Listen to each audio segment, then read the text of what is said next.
ሚካኤል ቤዛ መሆን አይችልም። ገብርኤል ቤዛ አልሆነም። ሚካኤል ጠበቃ አይደለም። ሚካኤል ቤዛ አይደለም። ገብርኤል ቤዛ አይባልም። አስኬማውን አስቀምጦ መቀላቀል ነው። ከወጡት ጋር መቀላቀል። ይሄ የቤተክርስቲያናችን አስተምሮ ነይ ቤዛ ነሽ አሉ ለዓለም ተብሎ አይሰበክም። የትኛውን ፍጡር ቤዛ አልሆነም።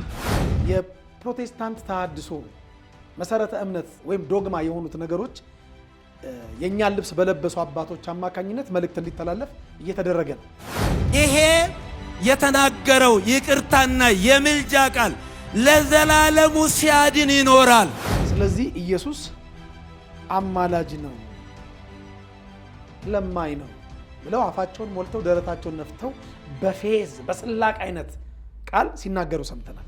ስለዚህ አማላጅ ብሎ የሚሰብክ ጳጳስ እኔ ብፁዕ ልበለው? ምን የሚያከራክር ነገር አለው?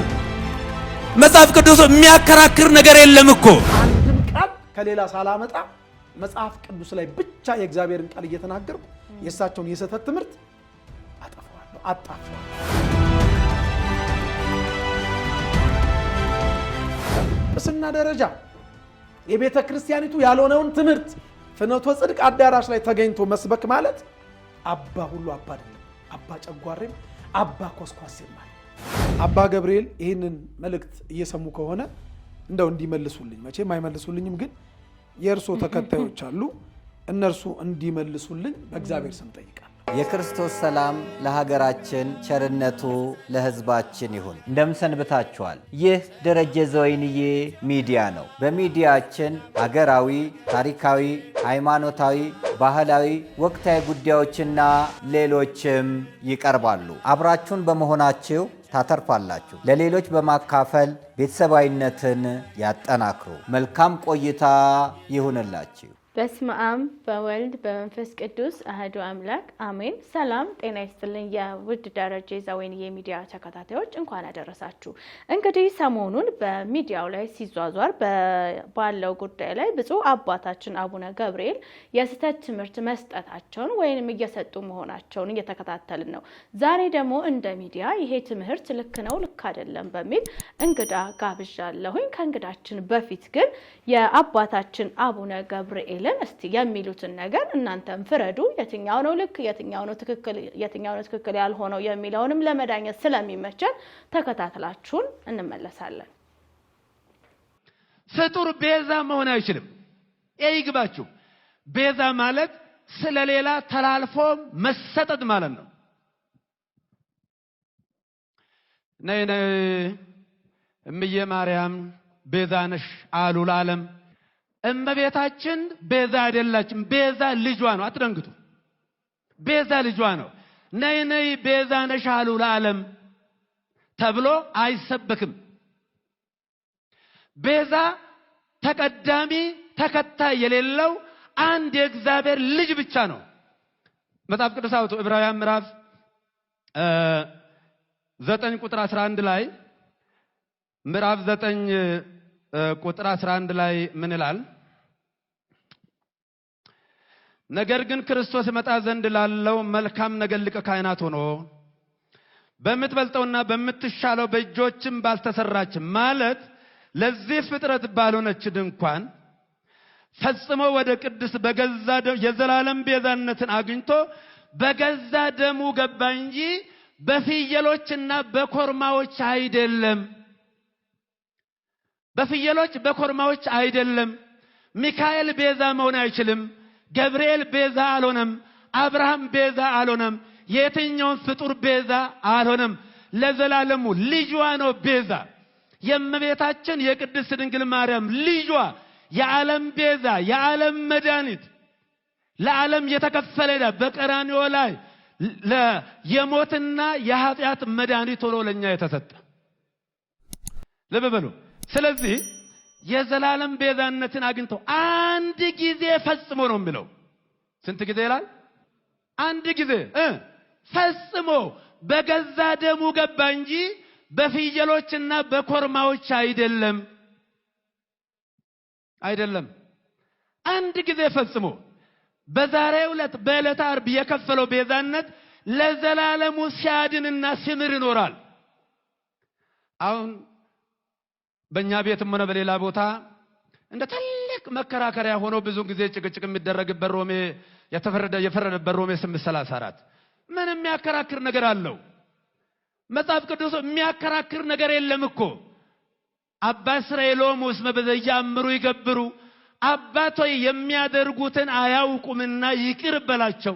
በሉቃስ 23 ቁጥር 34 ላይ ይሄ የተናገረው ይቅርታና የምልጃ ቃል ለዘላለሙ ሲያድን ይኖራል። እግዚአብሔር አንድ ጊዜ ይናገራል፣ የተናገረው ቃል ለዘላለሙ ይሰራል። ሰላም ጤና ይስጥልኝ መምህር ሲሳይ፣ እንኳን ደህና መጣ፣ እንኳን አደረሰ። እንኳን አብሮ አደረሰን። እንደምን ነሽ? እግዚአብሔር ይመስገን ደህና ነኝ። በዓል እንዴት ነበር አንተ ጋር? በዓል እግዚአብሔር ይመስገን በጣም ደስ ይላል። በጣም በጥሩ አልፏል። እግዚአብሔር ይመስገን።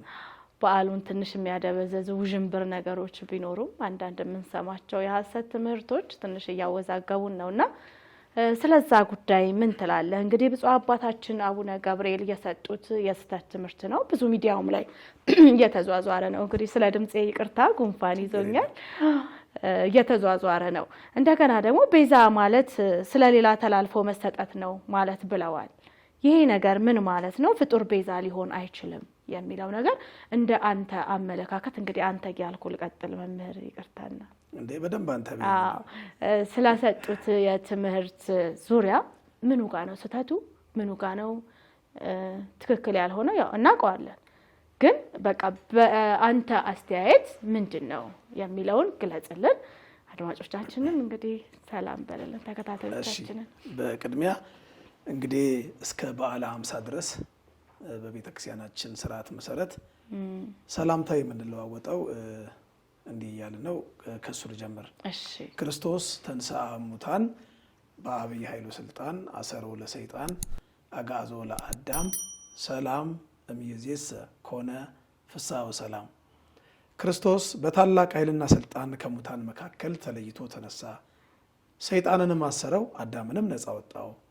ሰላም ከእንግዲህ ወዲህ ደስታና ሰላም ሆነ። የእግዚአብሔር ልጆች የድንግል ማርያም ወዳጆች ውድ ኦርቶዶክሳውያን እንኳን ለጌታችን ለመድኃኒታችን ለኢየሱስ ክርስቶስ የትንሣኤ በዓል በሰላም በጤና አደረሳችሁ ለማለት እወዳለሁ። ሁላችሁንም እንኳን አደረሳችሁ። እንኳን አደረሰን። እንግዲህ በመቀጠል ወደ ጥያቄሽ ስገባ ብዙም የሚጠበቅ ነው ከሳቸው ከአቡነ ገብርኤል። እንግዲህ እኔ አባታችን አልልም፣ ይቅርታ ብፁም ለማለት ትንሽ ስለሚከብደኝ አባ ገብርኤል ወይም አቡነ ገብርኤል እያልኩ ቀጥላለሁ። በትናንትናው ዕለት ሁለቱንም ጆሮአችንን ጭው የሚያደርግ እኛ ኦርቶዶክሳውያን ስንማረው ከነበረው አስተምህሮት ውጭ የሆነ ትምህርት አስተላልፈዋል። እንግዲህ እሳቸው እንዳሉት ከሆነ ሁላችንም እንደሰማ ነው ፍጡር ቤዛ አይባልም ብለዋል። ሁለተኛ ቤዛ ማለት ደግሞ ምን ማለት እንደሆነም እዛው ላይ ተርጉመውልናል፣ አንቺም እንዳልሽው ማለት ነው። እና በመጀመሪያ ደረጃ የአማርኛ ቃል ትርጉም ትንሽ አለማወቅ ይመስለኛል። ምናልባት ይህን ስል የአለቃ እንግዲህ ኪዳነ ወልድ ክፍሌ አማርኛ በአማርኛ መዝገበ ቃላት ላይ ቤዛ የሚለው ቃል ትርጉሙ ምንድን ነው የሚለውን እንዲያነቡት እንግዲህ አባ ገብርኤልን እጋብዛለሁ። ቤዛ ትርጉሙ ዋጋ፣ ካሳ፣ ለውጥ፣ ዋስ፣ ምትክ፣ መድህን ማለት ነው ይላሉ አለቃ እንግዲህ ኪዳነ ወልድ ክፍሌ በመዝገበ ቃላታቸው ላይ ማለት ነው። ስለዚህ ፍጡር ቤዛ አይባልም ብለዋል እሳቸው። መጽሐፍ ቅዱሱ ላይ እንግዲህ ለፍጡር ይሄ ስም ተሰጥቶ እናገኛለን። ወደዚህ ግን ወደ ቤዛ ወደሚለው ነገር በደንብ ስር ሰድጄ ከመተርጎሜ በፊት አባቶቻችን ነገር ከስሩ ውሃ ከጥሩ እንዲሉ ለምሳሌ ያህል የዓለም ብርሃን ማን ነው ብልሽ ኢየሱስ ክርስቶስ አይደለም? ቅዱስ ማን ነው ብልሽ እግዚአብሔር አይደለም? ቅዱስ እግዚአብሔር ነው። ግን ሰው ቅዱስ አይባልም ወይ? ቅዱሳን የዓለም ብርሃን አይባሉም ወይ? መጽሐፍ ቅዱሳዊ አይደለም ወይ? እስቲ ወደሚለው ጭብጥ እንምጣ። መጀመሪያ አሁን ቤዛ የሚለው ቃል ለፍጡር አይሰጥም ብለው እሳቸው ደምድመዋል። ቤዛ ማለት እንግዲህ ደሙን ያፈሰሰ አዳኛችን ጌታ ኢየሱስ ብቻ ነው ብለው ደምድመዋል።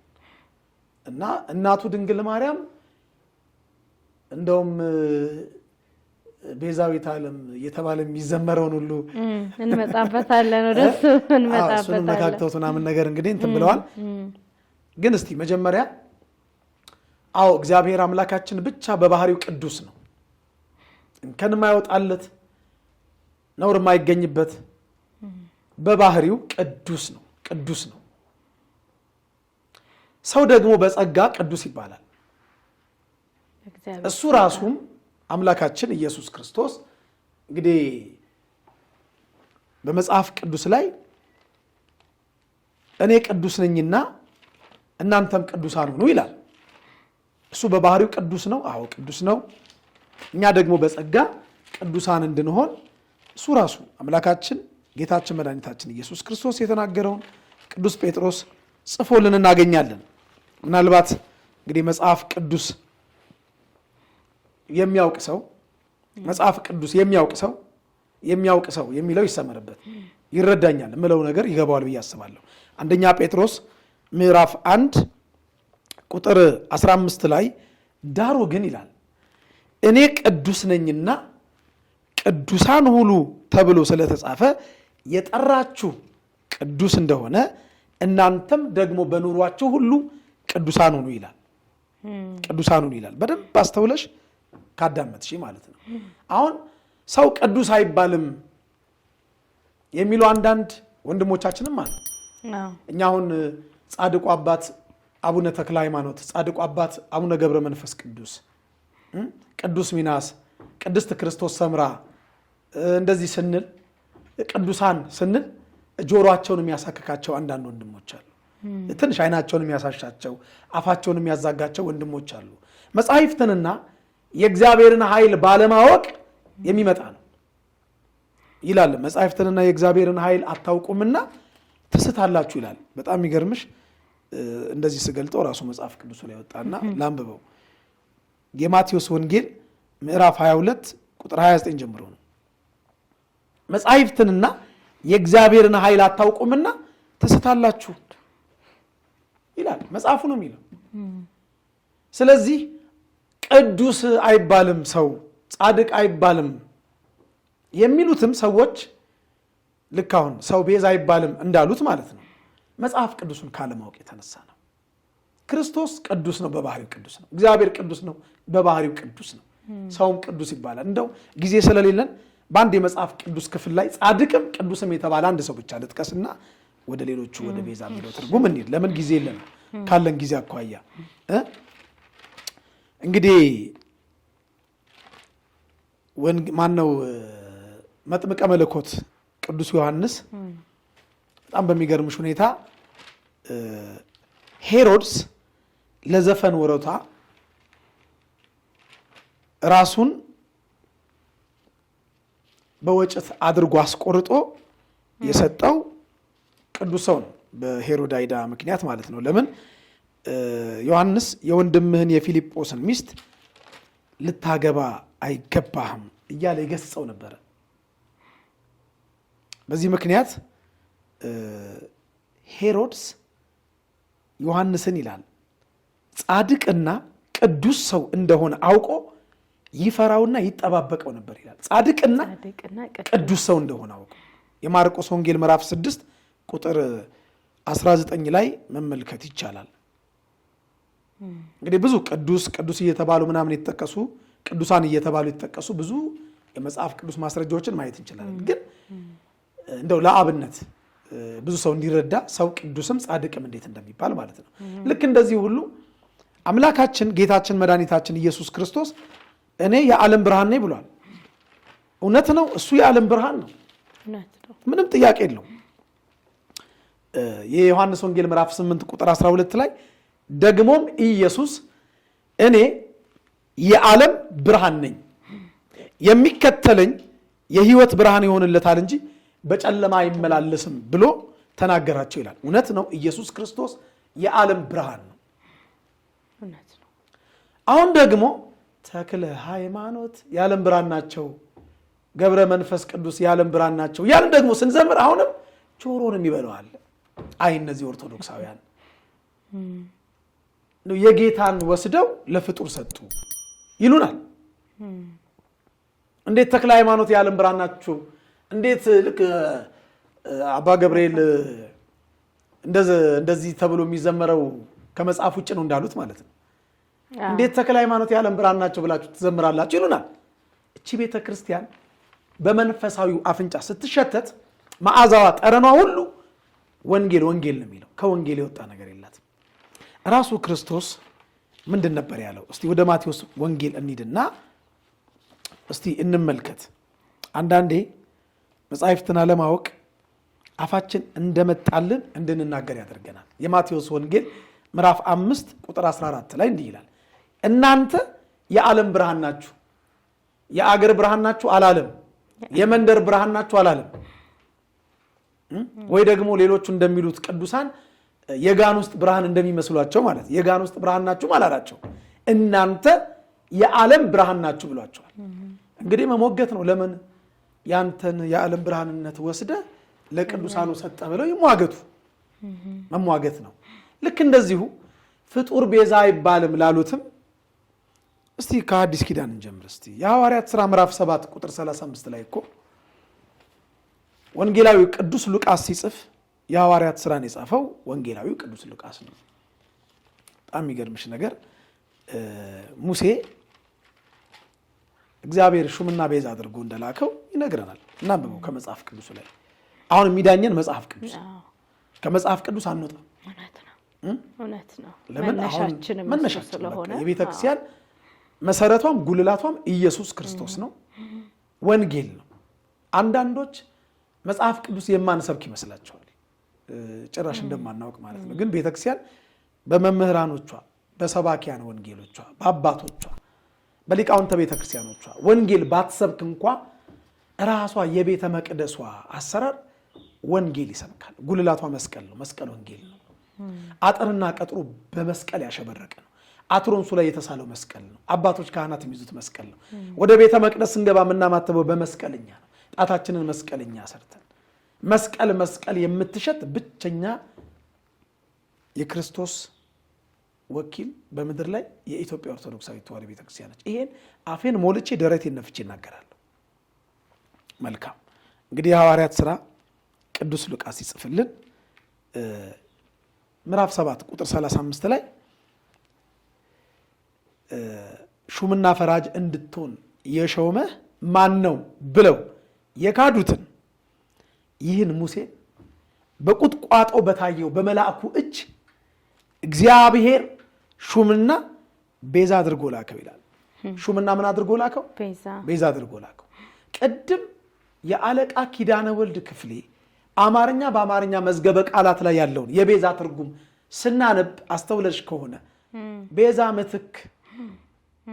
ምትክ ነው ብለናል። ሙሴ ከእግዚአብሔር ጋር ሲነጋገር በቁጥቋጦ መሃል ወደ ግብፅ ላለመላክ ብዙ ምሳሌዎች ብዙ ምክንያቶች ሲደረድር ነበር። አፌ ኮልታፋ ነው ሲል ወንድም አሮን አፌ ሆናል አይደለም እንዴ? አንተ በእግዚአብሔር ፋንታ ትሆንላቸዋለህ፣ በእግዚአብሔር ምትክ። ቤዛ ማለት ምንድነው ትርጉሙ? አንዱ ምትክ ፋንታ ማለት እንደውም ቃል በቃል መጽሐፍ ቅዱስ ላይ ቤዛ ማለት ፋንታ ምትክ እንደሆነ ሁሉ ነቢየ እግዚአብሔር ኢሳያስም የተናገረው ስፍራ አለ። አሁን ካለን ጊዜ አኳያ ሁሉን እንዳንተርክ ጊዜ ስለሚያጥርብን እንጂ እግዚአብሔር አምላካችን ሙሴን ወደ ግብፅ ሲልከው ሙሴን በአምላካችን በእግዚአብሔር ምትክ ፋንታ እንደሚሆንለት ተናግሮ ይላከው። ስለዚህ ሙሴ ፍጡር ነው፣ ፈጣሪ። አባ ገብርኤል ይህንን መልእክት እየሰሙ ከሆነ እንደው እንዲመልሱልኝ፣ መቼም አይመልሱልኝም፣ ግን የእርሶ ተከታዮች አሉ፣ እነርሱ እንዲመልሱልኝ በእግዚአብሔር ስም ጠይቃለሁ። ኦሪት ዘጸአት ምዕራፍ 4 ቁጥር 17 ላይ እንዲህ የሚል ቃል አለ። ቁጥር 16 ላይ ዘጸአት 4 ቁጥር 16 በዛውም አንቺም እየተማርሽ ማስታወሻ እየጻፍሽ እርሱም ስላንተ ከሕዝቡ ጋር ይናገራል፣ እንዲህም ይሆናል፣ እርሱ አፍ ይሆንልሃል፣ አንተም በእግዚአብሔር ፋንታ ትሆንለታል ይላል። በማን ፋንታ? በእግዚአብሔር ፋንታ። ይሄ ቃል አባ ገሌ ወይ አቡነ ገሌ የጻፉት ቃል አይደለም። ይሄ ቃል የእግዚአብሔር ቃል። ቤዛ ማለት ከተረጎሙት እንግዲህ አለቃ ከተረጎሟቸው ቃላቶች መካከል ፋንታ፣ ምትክ፣ መድን፣ ዋስ፣ አዳኝ እንደዚህ ያሉ ይዘረዝሩታል። መጽሐፉ ሙሴን ቤዛና ሹም አድርጎ ላከው ሲል ምትክ አድርጎ በማን ምትክ? በእግዚአብሔር ምትክ አድርጎ። በእግዚአብሔር ምትክ ደግሞ ያደረገው እግዚአብሔር ነው እንጂ እኛ የሆነ አዳራሽ ተሰብስበን እስቲ ሙሴ በእግዚአብሔር ፋንታ ይሁን የምትሉ እጃችሁን አውጡ ተብሎ በምርጫ አይደለም። እግዚአብሔር በእግዚአብሔር ፋንታ እንዲሆን ሹምና ቤዛ አድርጎ ላከው። ፍጡር ቤዛ ሊሆን ቤዛ ሊባል አይገባም ነው ያሉት።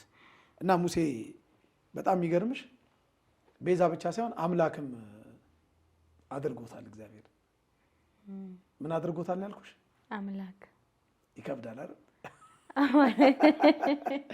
አሁን አምላክ ማን ብቻ ነው? አምላክ እግዚአብሔር ብቻ ነው አይደለ? እዛው አንድ ምዕራፍ ስንሄድ ዘጸአት ምዕራፍ 7 ቁጥር 1 ላይ እግዚአብሔርም ሙሴን አለው እኔ ለፈርዖን አምላክ አድርጌሃለሁ አለው። ምን አድርጌሃለሁ? ለፈርዖን አምላክ አድርጌሃለሁ። አምላክ ዘበጸጋ የጸጋ አምላክ። ልክ እንደዚሁ እኔ የዓለም ብርሃን ነኝ። ብርሃንነቱ የኢየሱስ ክርስቶስ የባህሪው ነው። አምላክነቱ የባህሪው ነው። ማንም ያልሰጠው ሊሰጠው ማይችል። ቅዱሳን የዓለም ብርሃን ናቸው ስንል በጸጋ ቅዱሳን የጸጋ አማልክት ናቸው። ምን በመጽሐፍታችሁ አማልክት ናችሁ ተብሎ ተጽፎ የለ እንዴ? ተብሏልም እኮ። ስለዚህ ለፍጡር ወደ ሌላ የሄድኩ ስብከት እንዳላስመስለው ነው ማብራሪያ እና አባ ገብርኤል ፍጡር ቤዛ አይባልም ያሉት ስህተት ነው። አንድ ጥቅስ ብቻ ልንገርሽና እሺ፣ እዚሁ ጋር ግን አያይዘህልኝ መላእክቶችም ስልጣን እንደሌላቸው አባታችን ሲናገሩ ነበር። እንግዲህ እኔ አባታችን ነው የምለው የስተቻቸው ቤተክርስቲያን ነች። ቤተክርስቲያን እስከሆነች ድረስ እኔ ደግሞ በቤተክርስቲያን ስር እስካለው ድረስ እንደ ልጅ ይሄን ቤተክርስቲያን የምትወስነውን እስከምትወስን ድረስ ማለት ነው። መላእክቶችም ስልጣን እንደሌላቸው ሲናገሩ ነበርና እዛም ላይ እየነካካው ስለሆነ ጨምረህ እንድትሄድበት ነው። አዎ እሳቸው እንግዲህ ያሉት ምንድነው? መላእክትም ቤዛ አይባሉ ሚካኤልም ገብርኤልም ብለው ማለት ነው። እና አሁን ስለ መላእክት ስልጣን ከጠየቅሽኝ በቀን ውሏችን ግን ለእያንዳንዳችን መላእክት ይታዘዝልናል አይደል እንዴ? ሲታዘዝልን እኔ በሚገባኝ መልኩ እኔ በገባኝ መልኩ መላእክቶች ከኛ ጋር ሲሆኑ እኛን ሲጠብቁ ለኛ ቤዛ እየሆኑ አይደለም ወይ? ይሄ ምን ጥያቄ ስለሆነ ነው። አዎ እንግዲህ ይልሽ አሁንም እንግዲህ የአማርኛ ቃል አለማወቅ ይመስለኛል። ያለ የአማርኛ ቃላትን ትርጓሜ አለማወቅ ይመስለኛል። እና እንግዲህ ማድረግ የምንችለው የሚያገኙት ከሆነ የአለቃ ኪዳነ ወልድ ክፍሌን በአማርኛ መዝገበ ቃላት እሱን በደንብ አድርገው እንግዲህ እቺ ቤዛ የምትለዋን ቃል ፈልገው እንደው ቢያነቡልኝ የምለው ነገር ይገባቸዋል ብዬ አስባለሁ። የምናወራው ነገር ይገባቸዋል። እንግዲህ ቅድም ትርጉሙን ስናነብ ምትክ፣ ፋንታ፣ ለውጥ፣ ዋጋ፣ ካሳ፣ መድህን፣ ዋስ፣ ተያዥ ብለው ነው የሚተረጉሙት እሳቸው። እና እዚህ ላይ ዋስ የሚለውን ነገር ብናይ መላእክት ለኛ ለልጆቻቸው፣ ለኛ ለፍጡራን፣ ለኛ ለሰው ልጆች ዋስ ይሆናሉ፣ ጠበቃ ይሆናሉ፣ ይሟገታሉ፣ ይጠብቁናል፣ ይረዱናል፣ ያድኑናል፣ ያጽናኑናል፣ ያጸኑናል፣ ያማልዱናል። ይሄን ሁሉ ነገር ደግሞ ለኛ እንዲያደርጉ የሰጠን እግዚአብሔር ነው። ክብር ምስጋና ይግባውና ገና ሲጀመር እኮ እስራኤላውያን ከግብጽ ባርነት ወደ ምድረ ርስት እንደገቡ በመንገድ ይጠብቅ ዘንድ ነው ያለው እግዚአብሔር። ዘጸአት 23 ቁጥር 20 ላይ ወዳዘጋጀውትም ስፍራ ያገባ ዘንድ እነሆ እኔ መልአክን በፊት እሰዳለሁ፣ በፊቱ ተጠንቀቁ፣ ኃጢአትንም አታድርጉ፣ ኃጢአት ብትሰሩ ይቅር አይለምና። የሚገርምሽ ኃጢአት ብንሰራ ይቅር የማለትና ያለ ማለት ሁሉ ስልጣን አለ። አሁን የመላእክትን ስልጣን እንደዚህ እንደዛ ብዬ ለመዘርዘር ምናልባት ከባድ ነው እና ስለ መላእክት ብቻ እኔ ዩቲዩብ ላይ ወደ ክፍል 8 ክፍል 7 ድረስ አስተምራለሁ። ስለ መላእክት ብቻ መምህር ሲሳይ አዳነ ብለው ዩቲዩብ ላይ ማየት ይችላሉና አሁን እሱን ልዘርዝር ካልኩ አልችልም። አንድ ቃል ብቻ ልንገርሽ። የዮሐንስ ራእይ ምዕራፍ 18 ቁጥር 1 ላይ አንድ የሚገርም ቃል አለ። እኛው መላእክትን አክብረን ግፋ ቢል የምናበራው ሻማ ነው ወይ ደግሞ ለክብራቸው ጧፍ ነው። የሚጠብቁን ናቸው፣ ጠባቂዎቻችን ናቸው፣ ዋሶቻችን ናቸው፣ ከክፉ የሚያድኑን ናቸው። እግዚአብሔር ግን የመላእኩን ክብር የገለጠው ምድርን በማብራት ምድርን የሚያበራ ክብር በመስጠት ነው። አነበዋል። ከቻሉ ይህንን ታላቅ ስልጣን ቢነግሩኝ ደስ ይለኛል። እኔ ራእይ ምዕራፍ 18 ቁጥር 1 ላይ ከዚህ በኋላ ታላቅ ስልጣን ያለው ታላቅ ምን ያለው ስልጣን ያለው ሌላ መልአክ ከሰማይ ሲወርድ አየሁ። ከክብሩም የተነሳ ምድር በራች ይላል። ከምኑ የተነሳ አልሰማሁሽም። ከክብሩም የተነሳ እንደዚህ ጮክ በይልኝ። ከክብሩ የተነሳ ምድር በራች። ይሄን ምድር የሚያበራ ክብር የሰጠው እግዚአብሔር ነው። እኛ ነገርኩ ሻማ ነው የምናበራለት ለክብሩ መግለጫ ብለን ጧፍ ነው የምናበራለት። እግዚአብሔር ግን ለቅዱሳን መላእክት የሰጠው ክብር ምድርን የሚያበራ ክብር ነው። እነዚህ ምድርን የሚያበራ ክብር የተሰጣቸው ቅዱሳን መላእክት እንግዲህ ቤዛ በሚለው ትርጉም ውስጥ ዋስ የሚል አለበት አይደል? ዋስ ምን ማለት ነው እንዴ? የሉቃስ ወንጌል ምዕራፍ 13 ቁጥር 6 ላይ እኮ ያቺ ወይን እንዳትቆረጥ እኮ በዚህች ዓመት ደግሞ ተዋት እያለ እኮ ሲለምን የነበረው የወይኑ አትክልት ሰራተኛ እኮ የወይኑ አትክልት ሰራተኛ የተባለው እኮ የኔና ያንቺ ጠባቂ መልአክ እኮ። ይሄን ለማረጋገጥ ደግሞ ከነዚህ ከታናናሾች አንዱን እንዳትንቁ ተጠንቀቁ። ዘወትር መላእክቶቻቸው የሚጠብቁን መላእክት አሉ። መላእክቶቻቸው የአባቴን ፊት ያያሉ እላቸዋለሁና። የአባቱን ፊት የሚያዩት እንደዚህ ትኩር ብለው ምን ማለት ነው? ያያሉ ማለት መላእክት የአባቱን የእግዚአብሔር አብን ፊት ያያሉ ማለት ነው። ስለኛ ይለምናሉ፣ ስለኛ ዋስ ይሆኑልናል። በዚህች ዓመት ደግሞ ተዋት እያሉ ይለምናሉ።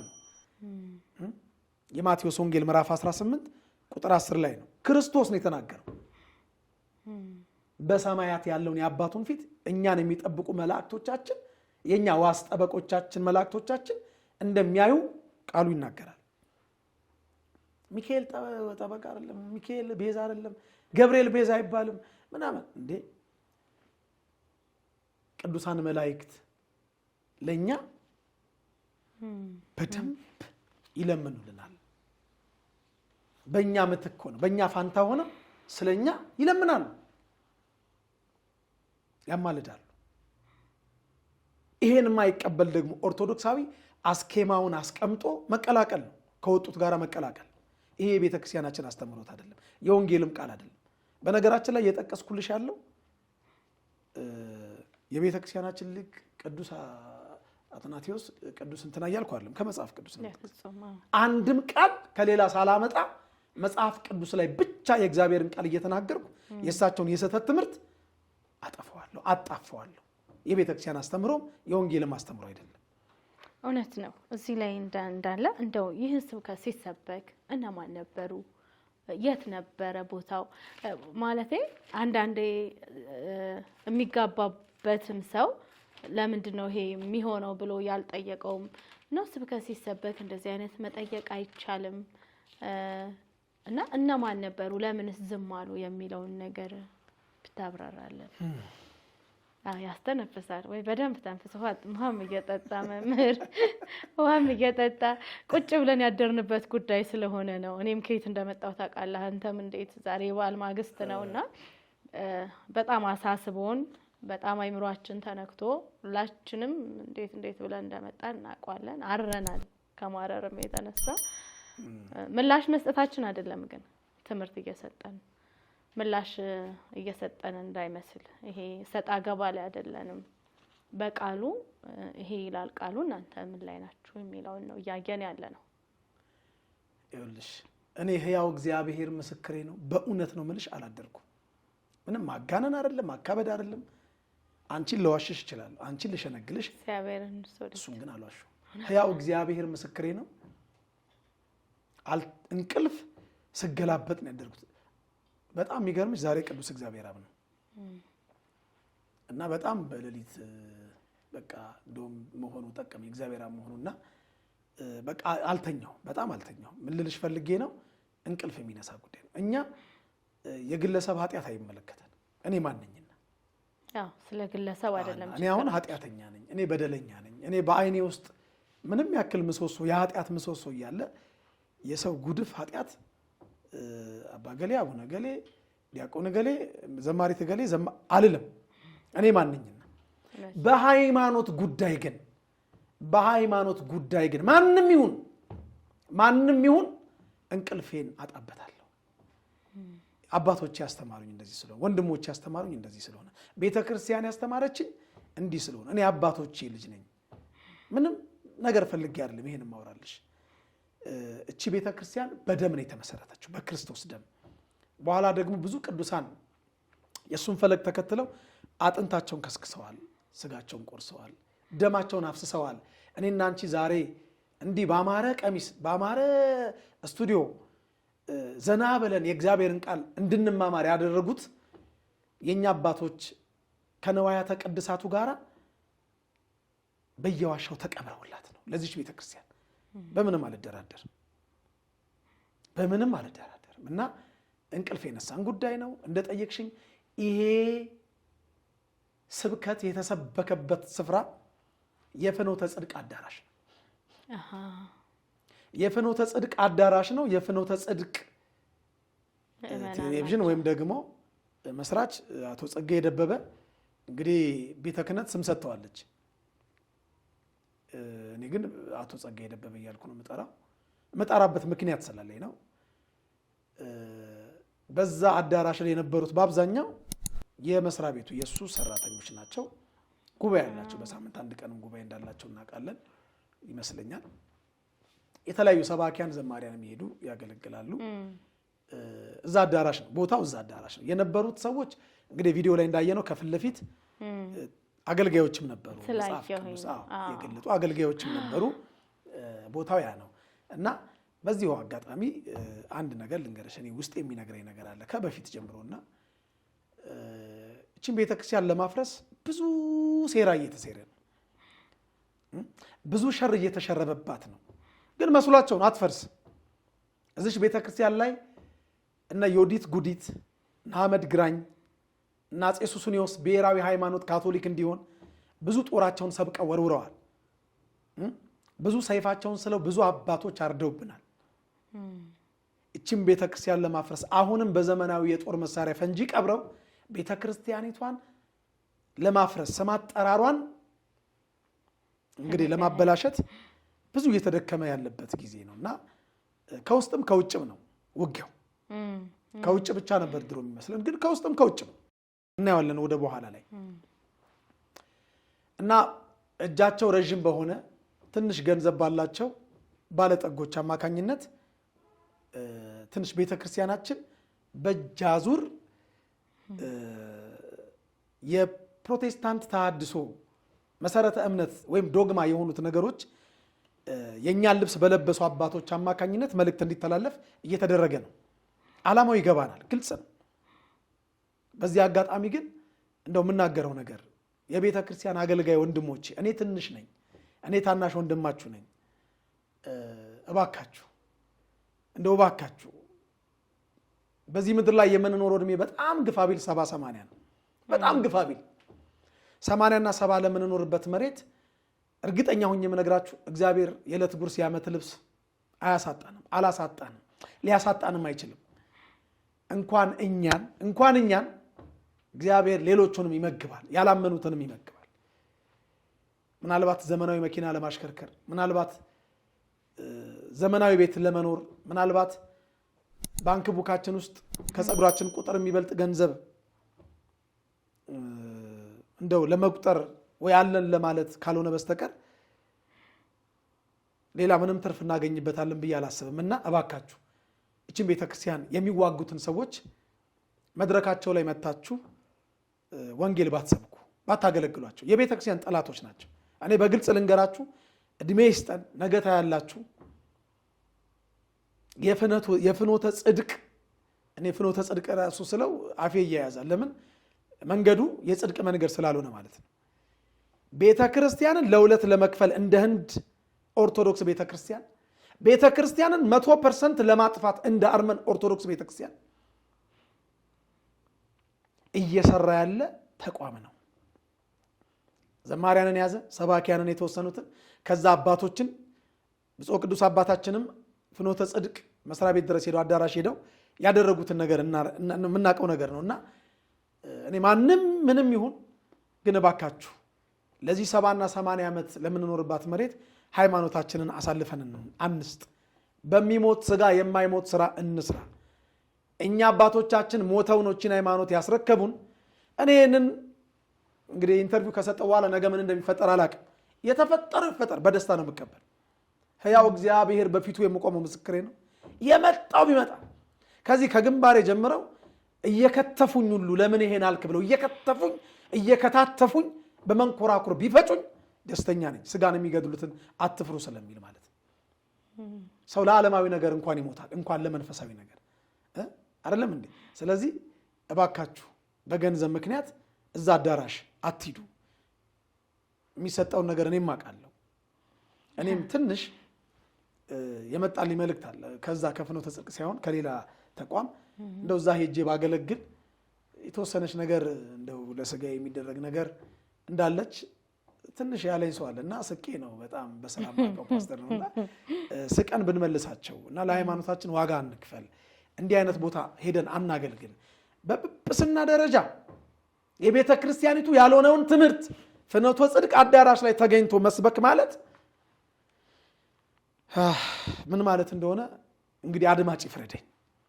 እኔ ግን መልእክቴ እባካችሁ ስለሞተልን ስለ ኢየሱስ ክርስቶስ በእውነት የመስቀሉ ፍቅር ልባችን ከተተከለ እውነት የክርስቶስ ፍቅር ከገባን ገንዘብ ሳይሆን የክርስቶስን ነገር እናስቀድም። መልእክቴ ይሄ ነው። የተካሄደበት አዳራሽ ግልጽ ነው፣ ፍኖተ ጽድቅ ነው። የነበሩት ሰዎች ሰራተኞች፣ ጥቂት አገልጋዮች ጨርሻለሁ። የሆነ ነገር እየሳበኝ እየጎተተኝ እኔም ወደ ራሴ እንዳይ ማለት ገንዘብ ከባድ ነው። ያው ስጋም አይደለም እንፈተናለን። ፈተናውን የምናልፈው ግን ያው በጸለይን ቁጥር የእግዚአብሔር ጸጋ ሲበዛልን ነው። ይሄ 10 ጋር በሄዳ አይደለም። የእግዚአብሔርን ፊት በመፈለግና በመጸለይ ቻሌንጅ የምናደርገው ነገር ነው እንጂ ሁላችንንም ገንዘብ ያጓጓናል። ሁላችንንም የተለየ ሌክዠሪ መኪና መያዝ እንፈልጋለን። ሁላችንም ጥሩ ቤት መኖር እንፈልጋለን። ግን ይሄ ሁሉ የት ነው የሚቀረው? ምድር ላይ እንደተባለው እድሜያችን በጣም አጭር ነች። በዚህ ባጭር ጊዜ ሁላችንም ቢኖረናው እንፈልጋለን። ግን በቅድስና ቢሆን ያስፈልጉናል። በቅድስና ቢሆን ባልተነካካ ነገር ሃይማኖትን ትውልድን ይዞ ባልጠፋ ማለት መሪ ትውልድ ነው አይደል የሚከተለው።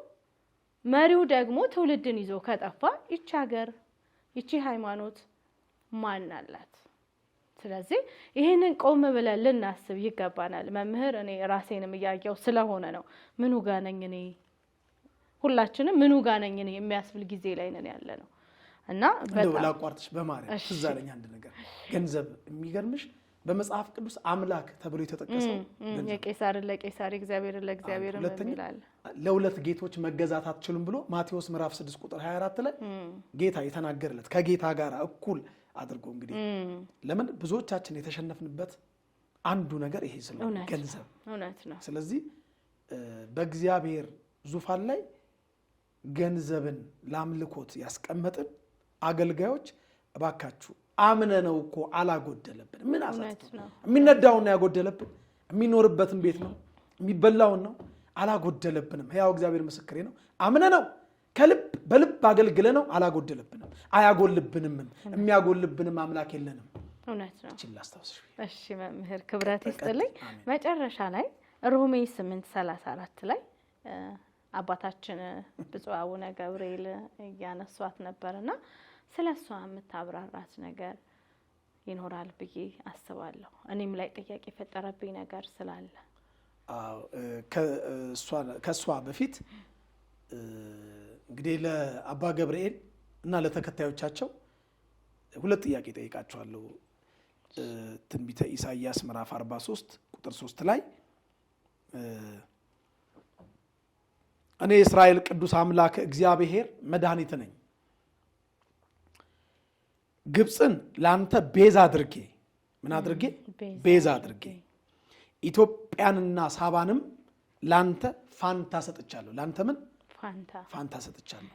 እቺን ጥቅስ በደንብ አንብቡልኝ። ፋንታ የምትለዋል በደንብ ቤዛ የሚለው መጠቅ ፋንታ እንደሆነ ታብራራለች። ሌላው ግን ጥያቄ የምጠይቃችሁ መጽሐፈ ምሳሌ ምዕራፍ 21 ቁጥር 18 ላይ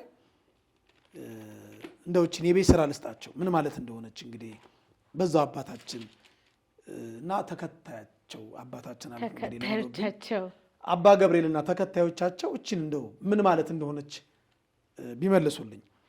መጽሐፈ ምሳሌ ምዕራፍ 21 ቁጥር 18 ሀጥ የጻድቅ ቤዛ ነው ይላል። ሀጥ የጻድቅ ቤዛ ነው፣ ጻድቅ አይደለም። ጻድቅ የሀጥ ቤዛ ነው ቢል ብዙም ላይገርም ይችላል። ግን ሀጥ የጻድቅ ቤዛ ነው ይልና በደለኛም የቅን ሰው ቤዛ ነው ይላል።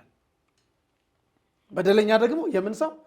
የቅን ሰው። ቅን ሰው አይደለም የሚለው በደለኛም የቅን ሰው ቤዛ ነው ይላል። እቺ ምን ማለት እንደሆነ ያው ቲክቶካችሁ ላይ ስለመከታተላችሁ እንደው ብታስተምሩ ደስ ይላል። ምሳሌ 13 ቁጥር 8 ላይም ለሰው ነፍስ ቤዛው ሀብቱ ነው ይላል። ለሰው ነፍስ ቤዛው ሀብቱ ነው እና እቺን ሁለቱን ብትመልሱልኝ ደስ ይለኛል። እግዚአብሔር ያክብርልኝ። ወደ ጠየቅሽን ጥያቄ ልምጣልሽ። ሮሜ 8 ምዕራፍ 34 አሉና ስለሰማሁት ብዙ ጊዜ የሚያከራክር ጥቅስ እና ምን ይገርማል አሉ። እንደውም ምን ይገርማል አሉና የሉቃስ ወንጌል ምዕራፍ 23 ቁጥር 34 ላይ አሉ አባቶ የሚያደርጉትን አያውቁምና ይቅር በላቸው ብሏል፣ አማልዷል። ስለዚህ ኢየሱስ አማላጅ ነው፣ ለማኝ ነው ብለው አፋቸውን ሞልተው ደረታቸውን ነፍተው በፌዝ በስላቅ አይነት ቃል ሲናገሩ ሰምተናል። የኢትዮጵያ ኦርቶዶክሳዊ ተዋሕዶ ቤተክርስቲያን ጳጳስ የጵጵስናው ሹመት ላይ እኔ በግል እኔ ሌላው አይመለከተኝ። እኔ ግን ጥያቄ አለኝ። ሲጀመርም ጥያቄ አለኝ። በብዙ ነገር ነው ተሾመዋል የሚባለው። ውስጡን ብዙ ነገር አለ። ይሄ ግልጽ ማድረግ ያለባት ደግሞ ቤተክርስቲያን ነች። በገንዘብም ነው በብዙም ነገር ነው ተሾመዋል የሚል ነገር ያለው። ይሄን ነገር እንደው በደንብ እናጣራውና ራሳቸው የሚያጣሩትና በስርዓቱ ያወጡት። ጵጵስና በገንዘብ እንዴትና እንዴት? አረ እንግዲህ የመጣው ይምጣ። አሁን እኮ በቃ አሁን ምን መሰለሽ ቤተክርስቲያንን አሳልፎ ላለመስጠት አንዳንዴ አነጋገርሽ ላይ ትጠነቀቂያለሽ። እውነት ነው። ቤተክርስቲያን ያንን የጨረቃ ተሿሚዎች ጳጳሳት የሾመችው ከበጣም መጥፎ ይሻላል ብላ ነው፣ አምናበት አይደለም። አንዳንዴ ከበጣም መጥፎ ነገር ትመርጫለሽ፣ ከእጅግ በጣም መጥፎ ነገር ትመርጫለሽ። ቤተክርስቲያንን ለሁለት ከፍለው እንግዲህ ቅዱስ ሲኖዶሱን ለሁለት ከፍለው የቤተ ክርስቲያን ጉልላት ላይ የፖለቲካ አመለካከት ባንዲራቸውን ከመስቀሉ በላይ ለማውለብለብ አስኬማ የደፉ ጳጳሳት ባሴሩት ሴራ ምክንያት ከተወሰኑ የፖለቲካ አመለካከት ካላቸው ሰዎች አካባቢ ጎን በመቆም ህዝቡን በነነዌ ጾም ታስታውሽ እንደሆነ ጥቁር አስለብሰውናል። እኛ ሾርት ሚሞሪ ያለን ምዕመናን አይደለንም። ምናልባት ሊመስላቸው ይችላል። እኛ ብንረሳው እንኳን እግዚአብሔር አይረሳው። የሱ በቀል የሱ ፍርድ እንደኔ ስላልሆነ፣ የሱ በቀል የሱ ፍርድ እንደ ሰው ስላይደለ እግዚአብሔር በክፉ ስራ ላይ ፈጥኖ ፍርድ አይፈርድምና፣ ስለዚህ በሰው ልጆች ልብ ኃጢአትን ለመስራት ልባቸው ጠነከረ ተብሎ እንደተጻፈ እሱ ፈርዶ ፍርድ ስለማይፈርድ ዝም ስላለ ዝም ማለቱ እንዳለ መኖር አስቆጥሮበት የነሱን ፈለግ ተከትለው ደግሞ ሰላማ ምናምን ብለው ደግሞ ሰሜናውያን ደግሞ ሌላ ደግሞ ሲኖዶስ መስርተዋል። ይህ ሰው ያወቀው ፀሐይ የሞቀው የአደባባይ ሚስጥር ነው። እኔ ቤተክርስቲያን አባቶች እንደ ዋጋ ብትከፍሉ ሞትን ባትፈሩ፣ ፈሪ አይጸድቅም ገለባም አይበቅልም። የአባቶቻችን ልጆች እንሁን። ታሪክ ተራኪዎች ብቻ አንሁን፣ ታሪክ ሰሪዎችም እንሁን። የመጣውን በቃ በጸጋ ተቀብለን ቤተ ክርስቲያኒቷ ቀኖናዋ ከሚያዘው ስርዓት ውጪ አባቶች እንዳይሾሙ በፖለቲካል አመለካከታቸው ሰዎች ወደ ቅዱስ ሲኖዶስ አባልነት እንዳይመጡ ዋጋ መክፈል ቢችሉ አንድ መልእክት ነው ለቅዱስ ሲኖዶስ አባላት።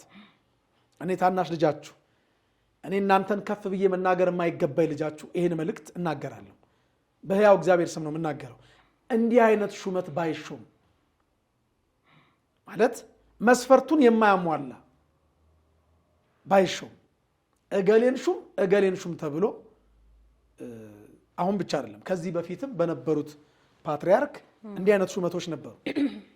ዘርን ያማከለ ሹመት ባይሾም የቤተ ክርስቲያን አለቃ እኮ የሆነ ደብር ላይ ስሙን ማልጠራልሽ ደብር ላይ ልጥራው እንዴ? አይ ችግር አልጥራው ባለበት ራሱ ከሆነ ብሔረሰብ አባል አለቃ ውጪ አይመደብም ነበር ባለፈው ስርዓት። ግልጽ ነው፣ ይሄም ግልጽ ነው፣ ስናገር ይታወቃል። እንዲህ አይነቱ ነገር ላይ ዋጋ እንክፈል። አይሆንም። የቤተ መንግስቱን አሰራር ከቤተ ክህነቱ አሰራር ውጪ እናድርገው። አንቀላቀል። የቤተ ክህነቱ አሰራር ለብቻው ሁሉም የየራሱ በፍትሐ ነገሥቱ አባቶቻችን በሰሩልን መንፈሳዊ ሕግ እየተመራ ይሁን። የቤተ መንግስቱ ላይ አይመለከተንም። በዚሁ አጋጣሚ አንድ መልእክት ላስተላልፍ ለአባቶች። አባቶቻችን በሀገራችን በሚደረግ የእርስ በርስ ጦርነት ግጭት ውስጥ ወጥተው ደጋፊም ተቃዋሚም ሆነው አስተያየት ባይሰጡ መርጣለሁ። አያምርብንም። መንፈሳውያን ሰላም ብቻ ስንሰብክ ነው የሚያምርብን። የሰላም ቃል ብቻ ስንሰብክ ነው የሚያምርብን። የእግዚአብሔርን ቃል መስበክ ብቻ ነው የሚያምርብን። እንኳን በእነሱ በእኔ አያምርም።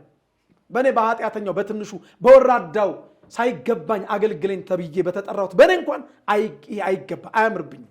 እንኳን አስኬማ በደፋ እንኳን መንኮሰ ሞተ በተባለ መነኩሴ ይቅርና በእኔ አይገባም። የሆነ አካል ወግኜ የሆነን አካል ኢምፖዝ እየተጫንኩኝ እንዲያድርግ እያልኩኝ መልእክት ባላስተላልፍ የመንፈሳዊ አባቶች ግዴታ ከቤተ መንግስቱም ጫና ቢፈጠር አይሆንም። እኔ እንዲህ አይነት መልእክት አላስተላልፍም። ሰው መስቀል ጨብጦ ግፋ በለው በርታ በለው ግደለው በለው ቁረጠው ፍለጠው የታባቱ እንዲያርገው አይልም። ይሄ ነውር ነው። እንዲህ ባይባል መባል ካለበት መባል ያለበት በዚያኛውም በዚህኛውም ወገን ላሉት ወገኖች እግዚአብሔር የሰላምን አየር የሚተነፍሱበት የሰላምን ነገር የሚያስቡበት ንጹህ ልብ ይስጣቸው። ይሄ ነው በቃ። አሜን። በዚህ ምክንያት ነው ብዙዎች አሁን አባቶቻችንን ማህበራዊ ድረገጽ ላይ ይሳደባሉ፣ ብዙ ነገር ይላሉ። እሳቸው በእንትን ጊዜ እንዲህ ያሉት እኛ አይደሉ እንዴ አንተ እያሉ ማለት። ስለዚህ እንዲህ ባይደረግ መልካም ነው። ወደ ሮሜ 8 አሁን ልምጣ እንደው በማርያም 10 ደቂቃ። እሺ መምህር። አሁን ሮሜ 8ን አባታችን አማላጅ ብለው ያው በግልጽ ተናግረዋል። በነገራችን ላይ የቤተ ክርስቲያናችን የአዋልድ መጻሕፍት ብቻ ሳይሆን መጽሐፍ ቅዱሳችን በአብዛኛው ብዙዎቻችን እጅ ላይ ያሉት በሙሉ ተበራርዘዋል። ሮሜ 8:34 ምን እንደሚል የጥንት መጻሕፍት ልናገርና እዚህ ጋር እንግዲህ 1 2 3 4 5 6 መጽሐፍ ቅዱስ ይጃል። ስድስቱም መጽሐፍ ቅዱሶች የተለያየ ቅርጽና በተለያየ ጊዜ የታተሙ ናቸው። የተለያየ ሐሳብ ያላቸው ናቸው። የቤተ ክርስቲያናችን የምንለው መጽሐፍ ቅዱስ እንዴት እንደተበረዘ ሳይሻለሁ ሮሜ 8:34 እስቲ እናንብበው። ምንድን ነው የሚለው? መቼም አባቶቻችን ነገርን ከስሩ ውሃንም ከጥሩ ይላሉ አይደለም? አነበዋለሁ። ሮሜ 8 ምዕራፍ 33 ጀምሮ እናንብብ። እግዚአብሔር የመረጣቸውን ማን ይከሳቸዋል ይልና የጥያቄ ምልክት። መልሱ ማንም ነው። የሚያጸድቅ እግዚአብሔር ነው ይላል። የሚያጸድቅ ማን ነው? እግዚአብሔር ነው። ጸድቃል ብሎ የሚፈርድ ወይስ ጸድቃል ብሎ የሚለምን? የገባሽ ነገር አሁን ገሌ ጸድቃል ብል እየለመንኩ ነው እየፈረድኩ ነው? ጸድቃል ከተባለማ ተፈረደልኝ በቃ። አሁን ምንም የአማርኛ አሁንም የሚችል ሰው ይቅርታ፣ አማርኛ የሚችል ሰው አሁን ለቃላት አጠቃቀም ይቅር በሉኝ፣ አስቀድሜ ይቅርታ ጠይቃለሁ። ግን አማርኛ የሚያውቅ ሰው አማርኛ የሚችል ሰው የሚያጸድቅ እግዚአብሔር ነው የሚለው ቃል ጸድቃል ብሎ የሚፈርድ እግዚአብሔር ነው ማለት እንደሆነ ይገነዘባል። 4 ነጥብ። የሚያጸድቅ እግዚአብሔር ነው ካለ መቼም የሚያጸድቅ ካለ የሚኮንን ደግሞ ይኖራል። የሚኮንንስ ማን ነው ይልና የጥያቄ ምልክት። ስለዚህ እግዚአብሔር ካጸደቀ ማን ይኮንናል? አሁን ጸድቀሃል ተኮንነሃል ማለት መለመን ሳይሆን መፍረድ እንደሆነ ማንም ሰው አይምሮ በትክክል የሚሰራ ሰው የሚያውቀው ትርጉም ነው። አሁን የሚኮንንስ ማን ነው ብሎ ጥያቄ ያደረገ። ከጥያቄ ምልክት በፊት ያለው ቃል ጥያቄ ነው። ከጥያቄ ምልክት በኋላ ያለው ቃል ደግሞ መልስ ነው። ሲመልስ የሞተው አሁን የሚኮንነው ማን ነው? የሞተው ማን ነው? ኢየሱስ ክርስቶስ። ይልቁንም ደግሞ አለ ሞቶ አልቀረም። ሞትን ድል አድርጎ መግነዝ ፍቱ፣ መቃብር ክፈቱ፣ ስጋዬን ከነፍሴ አዋህዱ ሳይል በስልጣኑ በኃይሉ በተዘጋ መቃብር ደግሞ ሞትን ድል አድርጎ ምን ያለው? የተነሳው ከሙታንም ይልቁንም ከሙታን የተነሳው በእግዚአብሔር ቀኝ ያለው ደግሞ ስለኛ የሚማልደው ክርስቶስ ኢየሱስ ነው ይላል። የሚፈርደው ክርስቶስ ኢየሱስ ነው የሚለው የጥንት መጽሐፍት። ስለኛ የሚማልደው ሳይሆን ስለኛ የሚፈርደው። ለምን? የተጠየቀው ጥያቄ ልመና ምልጃ ሳይሆን ፍርድ ነው። ማጽደቅ፣ መኮንን። የሚኮንን ማን ነው ነው ጥያቄው። የሚያጸድቅ ተመልሷል። ጸድቀሃል ተኮንነሃል ማለት ፍርድን እንጂ ልመናን አያመለክትም። መማለድ ወይም ማማለድ ማለት ማስታረቅ፣ መጸለይ፣ መለመን ከዚህ ወጣ ትርጉም የለውም። አሁንም ያለቃ ኪዳነ ወልድ ክፍሌ አማርኛ በአማርኛ ትርጉም ማየት ይቻላል። እዩት። ኢየሱስ ክርስቶስ የሚኮንንም የሚያጸድቅም ፍርድ ሁሉ ለሱ የተሰጠው አምላክ የባህሪ አምላክ እንደሆነ መጽሐፍ ቅዱስ ይነግረናል። እኔ እቺን ቃል ከተናገርኩ በኋላ ሜዳው ወደ ተበራረዙት መጽሐፍ ቅዱስ ለምን እቺን ቃል የሚፈርደው የሚለውን አውጥተው የሚማልደው የሚለውን አስገብተዋል። ማስረጃ ደግሞ አሳያቸዋለሁ። እንግዲህ ሰዎች ሁሉ የዮሐንስ ወንጌል ምዕራፍ 5 ቁጥር 23 ላይ የተጻፈ ቃል ነው። ሰዎች ሁሉ አብን እንደሚያከብሩት ወልድን ያከብሩት ዘንድ ፍርድን ሁሉ ለወልድ ሰጠው እንጂ አብ በአንድ ሰው እንኳን አይፈርድም ይላል። አብ በስንት ሰው እንኳን? በአንድ ሰው አይፈርድም። ፍርድ ሁሉ ለማን የተሰጠው? የማጽደቅም የመኮንንም ስልጣን እግዚአብሔር ወልድ ኢየሱስ ክርስቶስ ለሱ እንደተሰጠው መጽሐፍ ይነግረናል። የሞተው ይልቁንም ከሙታት የተነሳው በእግዚአብሔር ቀኝ ያለው ስለኛ የሚፈርደው ክርስቶስ ኢየሱስ ነው የሚለው የጥንት መጽሐፍት። የሚማልደው ከሆነ የሚለው ትርጉሙን ያበላሸዋል። ፍርድና መልጃ አይገናኝም። ለምሳሌ አበበ በሶ ዳሽ ንገሪኝ እስቲ። እንዳተረጓጉ ልጅነት ያው በላ ነው፣ ግን አሁን በጠበጠ ማስፈጫም ብዙ አይደለም ያስኬዳል። አበበ በሶ በላም ይሁን አበበ በሶ በጠበጠም ይሁን አበበ በሶ አስፈጨም ይሁን ይሄዳል አይደል? እሺ አበበ በሶ ወረወረ ሊሆን ግን ይችላል? በፍጹም። እርግጠኛ ነሽ? እንዴት ይወረውራል? አይሆንም። በሶ እንዳልሽው ይበጠበጣል ወይ ይበላል ወይ ይፈጫል ወይ ይሸጣል። ሌላ ምን አለ እስቲ? በሶ ምን ይሆናል? ይገዛል፣ ይፈጫል፣ እንደዛ ይገዛል ይሆናል አይደል? አበበ በሶ ገዛ ሊሆን ይችላል። አበበ በሶ ወረወረ ግን አይሆንም። አበበ በሶ በላ ሊሆን ይችላል። አበበ በሶ ወረወረ ግን አይሆንም። አሁን እዚህ ጋር ያለው እኮ እነሱ የሚሉን አሁን መጻሕፍት ላይ በራርዘው ያስገቡት ከላይ የተጠየቀው ስለ ፍርድ ነው፣ ስለ ማጽደቅ፣ ስለ መኮንን። ስለ ማጽደቅና ስለ መኮንን ተጠይቆ አበበ በሶ ተብሎ ከዛ ከስር ወረወረ የሚል ቃል ነው ግን ያስገቡት። አያስኬድማ። ለምን ብትይ አሁን በአብ ቀኝ ተቀምጦ ስለኛ ይፈርዳል ነው የጥንት መጻሕፍት የሚሉት ስልሽ፣ አዎ ያስኬዳል። ለምን? የተጠየቀው መኮንንና ማጽደቅ ነው። ፍርድን የሚያጠይቅ የሚያመለክት ጥያቄ ነው። ይሄን ብቻ እኮ አይደለም። ይሄ አሁን ይማልዳል ይፈርዳል ብለው ብቻ አይደለም እኮ የበረዙት። ብዙ የተበረዙ አሉ። አሳይሽና 5 ደቂቃ ጨርሳለሁ። ግን ከዛ በፊት የኢትዮጵያ ኦርቶዶክሳዊ ተዋህዶ አስተምህሮ ኢየሱስ ክርስቶስ አምላክ ነው ከባህሪ አባቱ ከአብ ከባህሪ ሕይወቱ ከመንፈስ ቅዱስ ጋር ብላ መጽሐፍ ቅዱስ ሰብካለች። አማላጅ ነው ብላ ተሰብካለች። ስለዚህ አማላጅ ብሎ የሚሰብክ ጳጳስ እኔ ብፁዕ ልበለው? አማላጅ ብሎ ኢየሱስ ክርስቶስን የሚሰብክ የቤተ ክርስቲያኒቷን ልብስ ለብሶ በቤተ ክርስቲያኒቷ ተቋም ስር የሚገኝ አገልጋይ አባቴ ልበለው አልለውም። ትንቢቱ ይፈጸም ዘንድ ግድ ስለሆነ በመጨረሻው ዘመን ዋዜማ እንደ ይሁዳ ያሉ የተሰጣቸውን ጸጋ የሚያክፋፉ የበሉበትን ወጨት የሚሰብሩ የታጠቡበትን እጅ የሚረግጡ የጎረሱበትን ጣት የሚነክሱ የብብት ውስጥ እሳቶች የጭቃ ላይ ሾኮች በመቅደሷ ውስጥ ተሰግስገው አሉ። ከነዛ ውስጥ አንዱ ነው ብዬ በድፍረት እናገራለሁ። አባቴ ያለው ብፁዕ አቡነ ብዬ አልጠራው እኔ አልጠራው። ይሄን በማለት የሚመጣብኝ ነገር ካለ በቁሜ ይቅበሩኝ ከነ ነፍሴ በቁሜ ጉድጓድ ቆፍረው ይቅበሩኝ ሲፈልጉ አልልም። አባቴ አልልም። አባ ሁሉ አባ አይደለም። አባ ጨጓሬም አባ ኮስኳሴም አለ። አባ ብቻ አይደለም። ስለዚህ አሁን ይሄን ቃል ክርስቶስ አማላጅ ነው ካለን እኮ ፍጡር ነው ማለት ነው።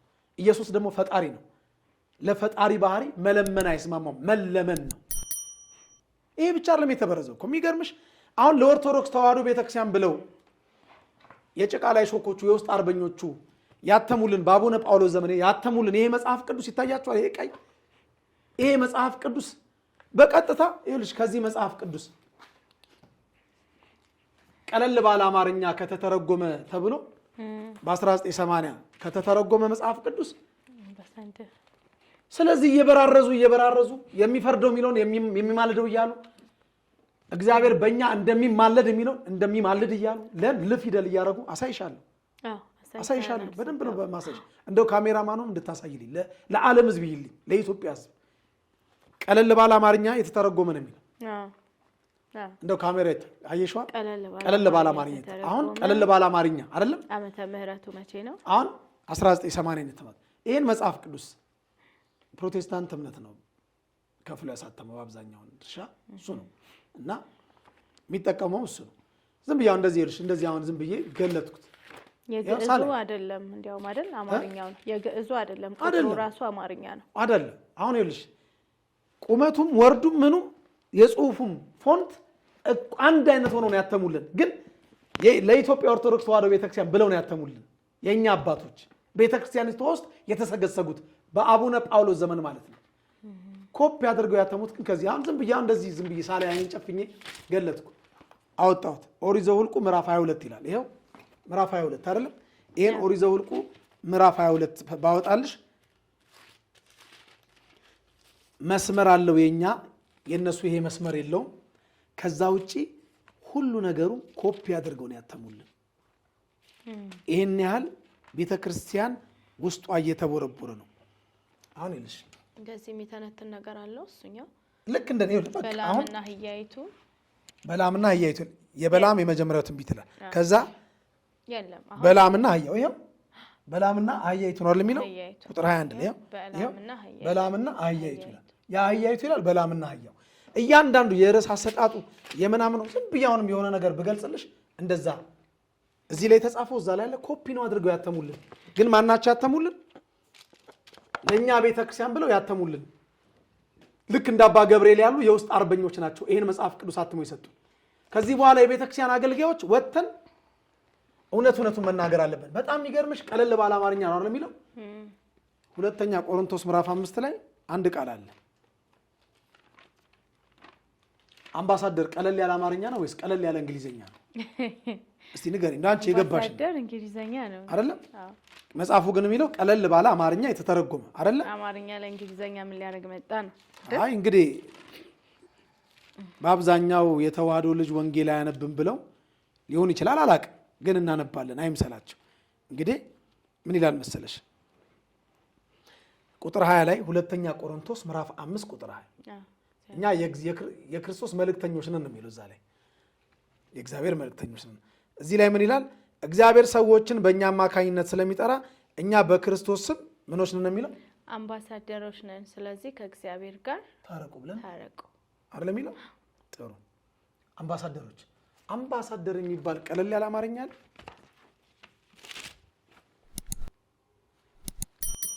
ይሄን ያህል መጻሕፍት እየበራረዙ ትውልዱን ሊያጠፉ ተነስተዋል። ይሄ ሴራ የኢሉሚናቲዎች ሴራ ነው። እችን ቤተክርስቲያን ለማጥፋት በተለይ በአጼ ሱስንዮስ ዘመነ መንግስት ብሔራዊ ሃይማኖት ካቶሊክ እንዲሆን ብዙ የቤተ ክርስቲያን ኦሪጂናል ገድላትን መጻሕፍትን እያወጡ እየበራረዙ አስገብተውብናል። አንድ ነገር ነግሬሽ ጠቀልላለሁ። አሁን ተበራርዘዋል መጻሕፍት ምናምን ስል ዝም ብሎ ነው የሚለኝ ሰው አለ። እንግዲህ በመረጃ ቤትህ ያለው የ66ቱ መጽሐፍ ቅዱስ የትኛውም ክርስቲያን የካቶሊክ፣ የኦርቶዶክስ፣ የፕሮቴስታንት፣ የይሖዋ ምስክር፣ የኦንሊ ጂሰስ የትኛውም በመጽሐፍ ቅዱስ የሚያምን ክርስቲያን መጽሐፍ ቅዱስ 66 የትኛውም መጽሐፍ ቅዱስ ሁለተኛ ቆሮንቶስ ምዕራፍ 5 ቁጥር 18 ላይ ይህን ቃል ተበርዟል ወይስ አልተበረዘም የሚለውን ታዩልኛላችሁ። ሁለተኛ ቆሮንቶስ ምዕራፍ 5 ቁጥር 20 ላይ እንዲህ ይላል፣ እንግዲህ እግዚአብሔር በእኛ እንደሚማልድ ይላል አይደል? እዚህ ላይ እንደሚማልድ እዚህ ጋር የጠቆረች ፊደል የለች ለነች የጠቆረች ለጠቆራለች አይደል? አሁን እቺልና እዚህ ጋር መልእክተኛ የምትለው አለ እኩል ናቸው አይደለም? አይሽ እንዴት እንደበረዙት በደንብ ያስታውቃል። ለምንድን ነው እንደሚማልድ ያሉት? እግዚአብሔር በእኛ እንደሚማልድ ነው ትክክለኛው። በእኛ እንደሚማልድ ስለ ክርስቶስ ታረቁ ብለን እንለምናለን።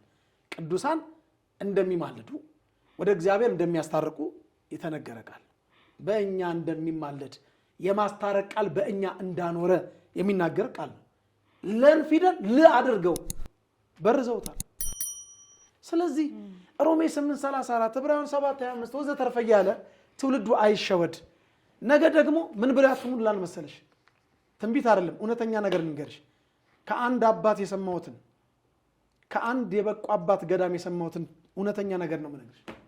መጽሐፍ ቅዱሱ ላይ የተመሳሳይ ጾታ ጋብቻ መንፈሳዊ ነው ለማስባል ከዳዊት ቁባቶችና ሚስቶች መካከል ወንዶች ነበሩ የሚል ያስገቡልናል። ከሰለሞን ሚስቶችና ቁባቶች መካከል ሰለሞን ወንዶችም ሚስቶች ነበሩት ብለው ያስገቡልናል፣ አስገብተው ይጽፉልናል። በኋላ ወንድ ለወንድ ጋብቻ በቤተ መቅደስ ተገልጦ መጽሐፍ ቅዱስ አሁን እያጋቡ አይደል? በምዕራባውያኑ በፕሮቴስታንቱ በካቶሊክ ቸርች እየተጋቡ ነው። ነገ ደግሞ እኛ ጋር ይኸው ተጽፏል ይሉሻል። ይኸው አባ ገብርኤል እንዳሉት ይኸው ሮሜ 8:34 እንደሚማልዱ የሌለ አሁን ደግሞ እዚህ ጋር ተጽፏል ይላል። ሰው የተጻፈውን ብቻ ስለሚያይ ተበራርዞ ይሁን አይሁን ስለማያስተውል ለካ ወንድ ለወንድ ሴት ለሴት መጋባት መጽሐፍ ቅዱሳዊ ነው ብሎ ይቀጥላል። ስለዚህ የተጻፈ ሁሉ አንመን። መጻሕፍት ተበራርዘዋል። በዛም በጣም ብዙ መጻሕፍት የቤተ ክርስቲያን መጻሕፍት ተበራርዘዋል። እዚህ መጽሐፍ ቅዱስ ውስጥ በጣም ብዙ የተበራረዘ ነገር አለ። ይሄን መጽሐፍ ቅዱስ አጥፍተውታል ይልሽ በአባ ተክለ ሃይማኖት ዘመን የታተመውን ይሄንን አጥፍተውታል። ቢያንስ ይሄ ይሻላል። ይሄ ብዙ አልተበራረዘም። ቢያንስ እሱ የስንት ዓመተ ምህረት ይሄ በብፁዕ ቅዱስ አቡነ ተክለ ሃይማኖት ዘመን የታተመ መጽሐፍ ቅዱስ ነው። ይሄን መጽሐፍ ቅዱስ 1980 ላይ በድጋሚ ታትሟል። ከዛም በፊት ታትሟል፣ ግን አጥፍተውታል። አሁን ገበያ ላይ የለም። ገበያ ላይ ብታገኙ ከ15 እስከ 20 ሺህ ብር ነው የምታገኙ። ይሄን መጽሐፍ እንግዲህ አሁን ከ15 ሺህ እስከ 20 ሺህ ብር ነው የምታገኙ። አታገኙ። አሁን ሌላው ላይ እዚህ ላይ ለ ነው የሚለው እንደሚማለድ ነው የሚለው። ለ አልተበረዘች፣ ደምቃለች፣ ተበርዛለች። በደንብ ያስታውቃል በኮምፒውተር እና የቤተ ክርስቲያን መጽሐፋችን ይሄ መጽሐፍ ቅዱስ አይደለም። በአብዛኛው ገበያ ላይ የሚሸጥ ቲክቶክ ላይ እንደውም አንዱ ወደ 8 ነው 7 መጽሐፍ ይዞ እያደለው አንብቡ እያለ ነበር። ኦርቶዶክሳዊ ግን ባለማወቅ። ስለዚህ ብዙ መጽሐፍ ስለተበራረዙ አባታችን እኛ የሚለመን አምላክ ኢየሱስ እንጂ የሚለምን አምላክ የለንም። ምልጃ እሳቸው ሉቃስ 23:34 ብለዋል አይደል? ለአርአያነት ለምሳሌ ከኔ ተማሩ ስላለ ክርስቶስ በምድር ላይ ፈጽሞት በስጋ ወራት ጠቅልሎት ሄዷል። ጳውሎስ ዕብራውያን 5:7 ላይ እንዲህ ብሎ ጽፎልናል። በስጋ ወራት ጸሎትና ምልጃን አቀረበ ይላል። በስጋ ወራት የመጨረሻ ጥቅስ ይነት። እኔ አሁን ይህንን ዛሬ የሰጠሁትን በችኮላ በ4 እና በ5 ክፍል በደንብ ተረጋግቼ ብዙ ማስረጃዎች የተበራረዙትን እያወጣው መናገር እችላለሁ እና እችን ብቻ ላንብብልሽ። ዕብራውያን 5:7 እርሱም በስጋ ወራት በምን ወራት? በስጋ ወራት አባታችን ሉቃስ 23 ቁጥር 34 ላይ መስቀል ላይ ያለ ጌታ የተናገረው ለአራያነት ለአብነት ነው። ቅዱስ እስጢፋኖስም እኮ የእሱን ፈለግ ተከትሎ ጌታ ሆይ ይህንን ኃጢአት አትቁጠርባቸው አለ። የሐዋርያት ሥራ ምዕራፍ 7 ቁጥር 59 ጀምሮ ማየት ይቻላል። ለአብነት ነው ያለው ከኔ ተማሩ ስላለ ማቴዎስ 11 ቁጥር 28 ጀምሮ እርሱም በስጋ ወራት ከሞት ሊያድነው ወደሚችል ከብርቱ ጩኸትና ከእንባ ጋር ጸሎትንና ምልጃን አቀረበ። መቼ? በስጋ ወራት። ከእርገት በኋላ ምልጃ የለም። በአባቱ ቀኝ ተቀምጧል። ሊፈርድ ይመጣል። በጎቹን በቀኙ ፍየሎቹን በግራ ሊያቆም ይመጣል። በክርስቶስ የፍርድ ወንበር ፊት ልንገለጥ ይገባናል የሚለው መጽሐፍ። ቅዱስ ጳውሎስ ሩጫዬን ጨርሻለሁ፣ ሃይማኖቴን ጠብቄያለሁ፣ ወደፊት ጻድቅ ፈራጅ የሆነው ጌታ አማላጅ የሆነው ጌታ አይደለም የሚለው ጻድቅ ፈራጅ የሆነው ጌታ ያን ቀን ለኔ ያስረክባል። ሁለተኛ ጢሞቴዎስ ምዕራፍ 4 ቁጥር 7 ጠቅልያለሁ። አባታችን ልብ ይስጥልን ብለናል። አሜን። ከአሜን ውጭ ሌላ ስለሌለ እንግዲህ ያው መምህር እኔ ራሴን እንዳይ አድርጎኛል ማለት መጀመሪያ ጣቶችን ወደ ሌላ ከመጠቆሜ ወደ ራሴ ስለሆነ እውነት ክብረት ይስጥልን፣ እድሜና ጤና ይስጥልን። መጨረሻ ላይ ማስተላለፍ የምትፈልጉት ነገር ካለ ጨርሰዋል ብዬ አስባለሁ።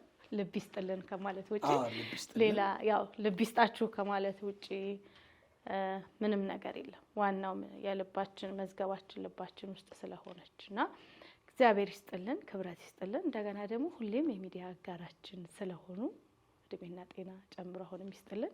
መልካም በዓል። በዓሉ እስከ ዳግማ ትንሣኤ ስለሚቀጥል ማለት ነው። ቃለ ሕይወት ያሰማልን። ግን አላልሽኝም። ቃለ ሕይወት ያሰማልን። እሷ ነው ትልቁ። ቃለ ሕይወት ያሰማልን። እውነት ነው። ያው አንዳንዴ በጣም ስንቀራረብ የምንረሳቸው ነገሮች አሉና እንግዲህ አድማጭ ተመልካቾቻችን ቆይታችን ይሄን ይመስል ነበረ። እናንተም ደግሞ በቤታችሁ ብፁዕ አባታችን አቡነ ገብርኤል ያሉትን በደንብ ይዩት፣ ተከታተሉት። ማለት ስህተቱ ምኑ ጋ ነው የቱ ጋ ነው? አንዳንዴ ዝም ብሎ በተቀደደልን ቦይ አንፍሰስ። ቆም ብለን የትኛው ነው ንጹህ የትኛው ነው ድፍርስ ብለን ማለት እንቻልና አብራችሁን ስለነበራችሁ እጅግ አድርገን እናመሰግናለን። እንግዲህ ሰብስክራይብ፣ ሼር አስተያየታችሁንም እየጻፋችሁ አብራችሁን ሁኑ። እንደዚሁም ደግሞ የመምህር ሲሳይ ዩቲዩብ ቻናል አለ። እሱንም ሰብስክራይብ እያደረጋችሁ እያያችሁ እንግዲህ ኦርቶዶክሳውያን አብረን የሚመጣውን ነገር ሁሉ እንጋፈጣለን። እግዚአብሔር በሰጠን ጸጋ በተለይ በአዋልድ መጽሐፍት ላይ ለሚነሱ ጥያቄዎች መልስ የሰጠውበት የመጽሐፍ ቅዱስ ማስረጃ የስብከት ክፍል አለ። በሁለት ክፍል ዩቲዩብ ውስጥ ገብተው በደንብ ይዩት፣ በደንብ ይማሩበት፣ ለሌሎች ሼር ያድርጉት። ዓላማ ወንጌል ማስፋፋት ብቻ ነው። ከማንም ምንም አንፈልግም። እውነት እግዚአብሔር ያቀናል። ስለዚህ እንደዛ እናድርግ። ያው መምህር እንግዲህ ባፊ ጣልቃ እየገቡ እያስቆሙኝ ነው። እድሜና ጤና ይስጥልን፣ ቸር ያገናኘን። አሜን። እግዚአብሔር ያክብርልኝ። አሜን።